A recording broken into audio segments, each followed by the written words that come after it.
Facebook ಬಳಕೆ ಮಾಡುವಾಗ ಎಚ್ಚರದಿಂದ ಇದ್ರೆ ಒಳ್ಳೆಯದು. ಯಾಕಂದ್ರೆ ಫೇಸ್ಬುಕ್ ನಲ್ಲಿ ಬರುವ ಲಿಂಕ್ ಅನ್ನು ನಂಬಿದ್ರೆ ಟೋಪಿ ಬೀಳೋದು ಗ್ಯಾರಂಟಿ. ಜಾಹೀರಾತು ನಂಬಿ ಹಣ ಹೂಡಿಕೆ ಮಾಡಿದ್ರೆ ಪಂಗನಾಮ ಬೀಳುತ್ತೆ. ರಾಯಚೂರಲ್ಲಿ ಫೇಸ್ಬುಕ್ ಜಾಹೀರಾತು ನೋಡಿ ಹಣ ಹೂಡಿಕೆ ಮಾಡಿ ಲಕ್ಷಾಂತರ ರೂಪಾಯಿ ಹಣ ಕಳೆದುಕೊಂಡಿರುವಂತಹ ಘಟನೆ ನಡೆದಿದೆ. ಟ್ರೇಡ್ ಎಂಟಿಎಫ್ಎಸ್ ಎಂಬ ಜಾಹೀರಾತನ್ನು ನಂಬಿ ಲಕ್ಷಾಂತರ ರೂಪಾಯಿ ಹಣವನ್ನ ಹೂಡಿಕೆ ಮಾಡಲಾಗಿತ್ತು. ರಾಯಚೂರಿನ ವಿದ್ಯಾನಗರದ ಲಕ್ಷ್ಮೀಕಾಂತ್ ಕುಟುಂಬಸ್ಥರಿಂದ ಹೂಡಿಕೆ ಮಾಡಲಾಗಿತ್ತು. ಹೆಚ್ಚಿನ ಲಾಭಾಂಶದ ಆಸೆಯ ಜಾಹೀರಾತನ್ನು ತೋರಿಸಿ ಮೋಸ ಮಾಡಲಾಗಿದೆ. ಇಮೇಲ್ ಐಡಿಗೆ ಸಂಪರ್ಕ ಮಾಡಿ ಅಂತ ಜಾಹೀರಾತು ಕೊಟ್ಟಿದ್ರು.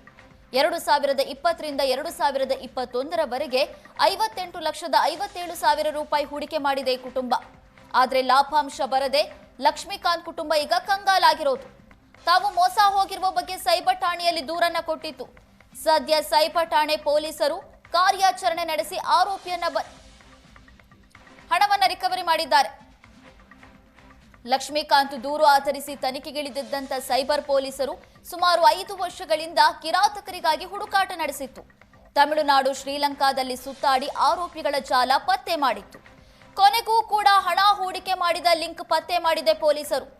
ತಮಿಳುನಾಡಿನ ಬತುರಸ್ಮಾನ್ ಎಂಬಾತ ಇಮೇಲ್ ಕಳಿಸಿ ಮೋಸ ಮಾಡ್ತಾ ಇದ್ದ. ಹಣ ಹಾಕಿಸ್ಕೊಂಡು ಸಂಬಂಧಿಕರ ಖಾತೆಗೆ ಹಣವನ್ನ ವರ್ಗಾವಣೆ ಮಾಡ್ತಾ ಇದ್ದ. ಸದ್ಯ ಪೊಲೀಸ್ ತನಿಖೆಯಲ್ಲಿ ಆರೋಪಿ ಕ್ಯಾನ್ಸರ್ನಿಂದ ಮೃತಪಟ್ಟಿರೋದು ಗೊತ್ತಾಗಿದೆ. ಹೂಡಿಕೆ ಮಾಡಿದ ಹಣ 100ಕ್ಕೂ ಹೆಚ್ಚು ನಕಲಿ ಖಾತೆಗೆ ವರ್ಗಾವಣೆಯಾಗಿದೆ. ಸದ್ಯ 18 ಲಕ್ಷ ಹಣವನ್ನ ರಿಕವರಿ ಮಾಡಿಕೊಂಡು ಕುಟುಂಬಸ್ಥರಿಗೆ ಹಸ್ತಾಂತರ ಮಾಡಿದ್ದಾರೆ ಪೊಲೀಸರು.